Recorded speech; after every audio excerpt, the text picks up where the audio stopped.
Did you notice that this interview, where Anna Wintour and her so-called successor Chloe Malle sat down together for the New York Times, lasted less than 5 minutes? 5 minutes!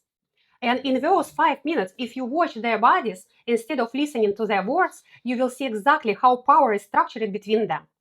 Not what they say it is, what it actually is. Today, I'm going to show you 5 specific moments from that interview where the nonverbal signals tell a completely different story from the words. And at the end, I will tell you what this means for you. Because if you've ever been in a room with someone who holds authority over you, your body is doing the same thing Chloe's body does here. And most of us have no idea. But first, I need to correct something. When I first heard about this, I thought Anna is leaving, Chloe is taking over, a succession, a new heir. Sounds like a good deal, right? That's not what happened. Anna Wintour didn't step down. She moved up. She's now Global Chief Content Officer of Condé Nast and Global Editorial Director of all Vogue editions worldwide. She oversees everything. Chloe Malle became head of editorial content for Vogue US, which sounds like editor-in-chief, but it's not the same role Anna held. The old role has sovereign authority. This new role operates within Anna's global framework. So what you are watching in this interview is not a boss handing over the keys. It's a boss introducing the person who now runs the day-to-day, while the boss remains upstairs. This is important to understand because it changes everything about how we read what their bodies are doing. Now, to understand what we are seeing in this interview, we need to understand who Anna and Chloe are. Not just their titles, but their personalities, because personality shapes every signal the body sends. Let me give you the quick review. Anna Wintour, British American, 76 years old, born into a media family. Her father, Charles Wintour, was a longtime editor of the Evening Standard in London. She grew up where institutional authority was dinner table conversation. She has been editor-in-chief of American Vogue since 1988, 37 years. She transformed it from a fashion magazine into a cultural power platform. She built the Met Gala into the global event it is today. She is not just an editor, she is an institution. She chose her signature bob haircut at 15 years old and has not changed it since. She introduced the Chanel sunglasses around age 40, and she has explained them herself as armor, a way to manage what people can read from her face. Notice that a woman who has spent 37 years deciding whose careers advance and whose don't, she understands the power of perception, and she manages her own very deliberately. This is consistent with her personality type, and we will come back to it. Chloe Malle, American, 40 years old, daughter of actress Candice Bergen, granddaughter of famous ventriloquist and radio performer Edgar Bergen. She also grew up surrounded by media in public life, but from entertainment side, not the editorial institutional side. She has worked at Vogue for about 15 years in various roles: editor, writer, producer, podcast host. Since she took over the digital operations in 2023, direct traffic to Vogue.com doubled. 14.5 million unique visitors per month. These are real, measurable results.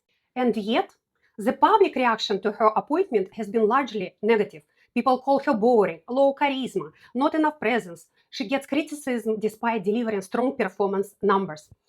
This is actually central to what I want to show you today, but let's come back to that. From a personality profiling perspective, Anna's public profile is what I would call a strategist executor type. Long-term vision, institutional discipline, low emotional volatility, high control. She moves towards her goals and removes obstacles. She doesn't explain herself. She doesn't need your approval. Chloe reads as a connector initiator, relationship-oriented, collaborative strategy, people-first thinking, high warmth. She wants to include, to modernize, to expand. These are not opposing types, but they're very different energy directions. Strategist, executor, offers containment and direction. Connector, initiator brings warmth and expansion. When succession happens between these two structures, even a partial succession, that difference in energy will create friction, and that friction will show up in the body. Which brings us to the interview. Let's look at the very first frame of the joint interview. Anna is wearing a coat and boots, like she's cold or like she stepped in from outside and is not planning to stay long. Chloe is in a short and pants, comfortable. Now look at Anna's posture. Her right leg is bent under the chair. Her arms are crossed in front of her body. She's looking toward Chloe, but everything from the neck down says, I would prefer not to be in this conversation. I compared this to Anna in other interviews. This is not her typical position. Anna usually occupies space with more authority and ease. Here she is contracted. The body is telling us something the words will not. And now look at Chloe, sitting straight, legs crossed, but notice her top foot. It's pointing away from Anna, not toward her. In body language, we call this foot orientation. We unconsciously point our feet toward what we want to approach and away from what we want to avoid, or what makes us uncomfortable. So neither of them looks entirely comfortable being here. The whole scene looks to me like two people who may have just had a disagreement before the cameras turned on, and now they have to sit here and perform collegiality for the New York Times. Maybe that is exactly what happened, maybe not, but this is what the body is saying before a single word is spoken. Now, one of the most interesting moments in this interview is when Chloe quotes Anna saying to her, "Where is the you? Where are the weird dogs?" On the surface, this sounds like encouragement, like a mentor telling her successor, bring yourself into this, be personal, be you. And maybe it was, but watch what Anna does with her hands while Chloe is saying this. But I want to know, where is the you? What makes this issue yours? Where are the weird dogs, was the exact quote.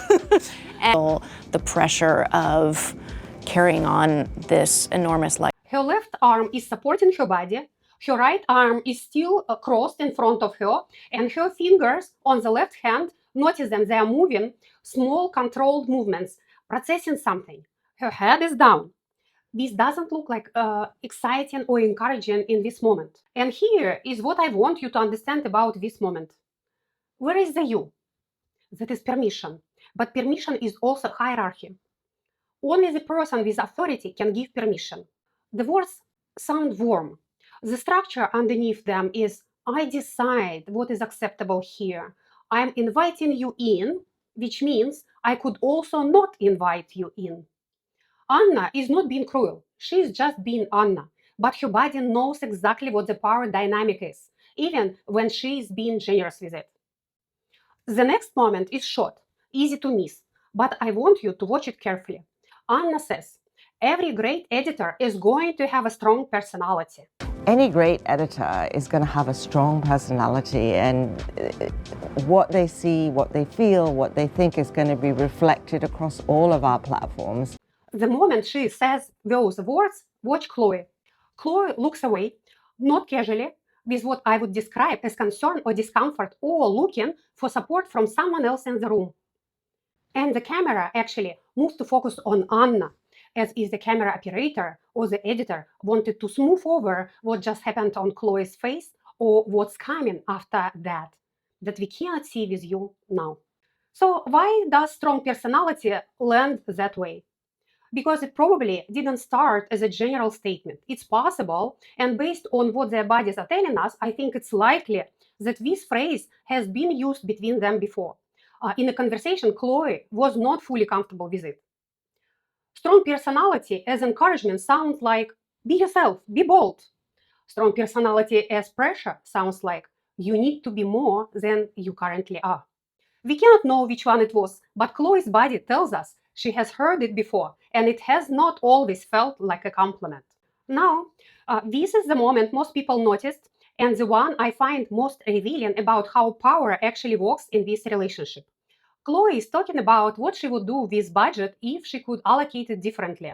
She sounds open, idealistic, operational. She's sharing her genuine vision. And then Anna steps in. To be clear, Jessica, we have a very healthy budget at Vogue. And listen to what those words actually do. They don't dispute what Chloe said. They don't correct the fact. They redirect the frame. They say, let me remind everyone in this room and everyone watching that I'm still the authority on how this institution operates. Notice how Anna's energy changes in this moment. Her body becomes more present. She even smiles when she says healthy, more directed. The contained quality we saw at the beginning shifts into something more active. This is a power reassertion. Not aggressive. Anna is far too sophisticated for that, but unmistakable. And here's what I want you to notice about yourself when you are on receiving end of this in a meeting or a conversation. Most of us shrink in response to be clear, we qualify what we said, we soften it, we look for approval. Watch what Chloe does in the next moment, and we will come back to this one. And this next moment, I want you to remember from this entire video. Anna is speaking about Chloe, and she says something genuinely warm. Chloe is already a great Vogue editor. Chloe is already a great Vogue editor. Watch Chloe's face when she hears this. You can see appreciation there, real appreciation. Public recognition from Anna Wintour matters. It has always mattered. But now, watch Anna. While her mouth is saying Chloe is already a great Vogue editor, her head is moving from side to side. Slightly, subtly, but it's there. This is one of the most important signals in nonverbal communication. When the head shakes no while the words say yes, the head is telling you what the person actually believes. Anna is not lying. She may genuinely want to believe it. She may even partially believe it. But her nervous system, the part that operates below conscious editing, is giving us a different answer. She doesn't yet fully believe that Chloe is already there. And if Anna doesn't fully believe it, that gap will shape every interaction between them, every note, every decision, every room where Anna's opinion matters. Chloe's challenge is not her results. Her results are measurable and strong. Chloe's challenge is the perception gap that exists in the one room where it matters the most. So let me tell you what all 5 of these moments add up to. The whole interview looked to me like a conversation between a daughter and her very strict, very opinionated mother who is difficult to please. A daughter who is working hard to prove herself and who wants more than anything to remain who she is and keep her values while doing it. This is the one moment in the interview where they are both looking toward each other. Notice, they are also both completely closed, mirroring each other's armor. This is what guarded mutual respect looks like in a body. Not warmth, not distance, something more complicated than either. And notice the background, warm, bright, full of flowers. Whether intentional or coincidental, it creates an ironic contrast. Someone tried to make this room inviting. The 2 women in it had other plans. 2 women, 2 completely different leadership architectures. Anna speaks in declarative statements, institutional tone.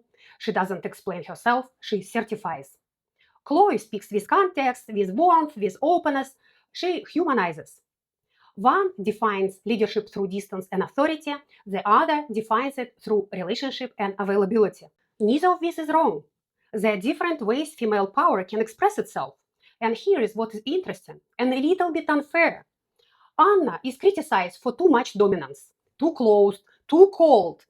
Chloe is criticized for not enough dominance, too open, too warm. 2 women, opposite criticism. The same underlying message. Whatever you are doing, it's not quite right. This is the double bind of female leadership. And it doesn't live in the words people use to describe these women. It lives in the signals we respond to before we have language for it. This was not a passing of the baton. It was redistribution of power, and their bodies knew it, even when their words didn't say it. So, what does this mean for you? If you've ever been in a meeting where your voice changed when you mentioned your boss's name, that is what Chloe is doing. Notice how her voice shifts specifically in moments where Anna's judgment is present. It's not random. It's the nervous system responding to perceived evaluation. If you have ever explained yourself more than necessary when someone with authority is in the room, that is the connector type operating under strategist pressure. The body tries to bridge the gap through words when it cannot close the gap through structure. If you have ever received praise and then watched the person's head move slightly in the other direction, now you know what to look for. And more importantly, you know that the praise and the reservation can exist at the same time. People are complicated. Authority is complicated. Neither cancels the other out. The question I want you to sit with is this. In the room that matters most to you, do you know what signals you are sending before you speak? Do you know which ones are working for you and which ones are working against you? Because the results on paper, like Chloe's traffic numbers, don't always speak for themselves. Perception speaks first, and perception is built from signals most people never examine. This is my area of expertise. And if you want to understand what your signals are saying in interviews and leadership moments on camera, the link is below.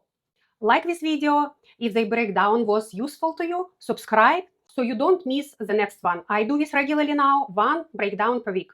And tell me in the comments, have you ever been in a Chloe moment where your results were strong but your perception was not matching them? I would genuinely like to know. I'm Tatiana Teppoeva. I study how authority is perceived, especially in the moments when the official story and the nonverbal story don't match. This was one of those moments.